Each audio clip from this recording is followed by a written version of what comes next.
To do yoga, first get into comfortable, lightweight clothing. Find a quiet place to practice and lay out a yoga mat. Then kneel on the mat with your feet together and your knees hip-width apart. Lower your torso between your legs and reach your arms forward to the top of the mat to do child's pose. When you feel relaxed and centered, come to your hands and knees with your hands under your shoulders and your knees under your hips. Now, try downward facing dog. Curl your toes under, lift your knees off of the mat, and reach your pelvis toward the ceiling, straightening your legs. Press into your hands and push your heels towards the ground. Hold the pose for a few deep breaths.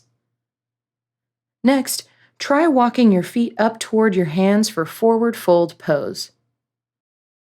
When you're ready, slowly roll your upper body up until you're standing in mountain pose. Take deep breaths and focus on your breathing as you move through different poses. Practice yoga as often as you can, even if it's just 10 minutes a day. It will help you improve. You can also take a yoga class to learn new poses from a trained instructor, which will help you get better even faster.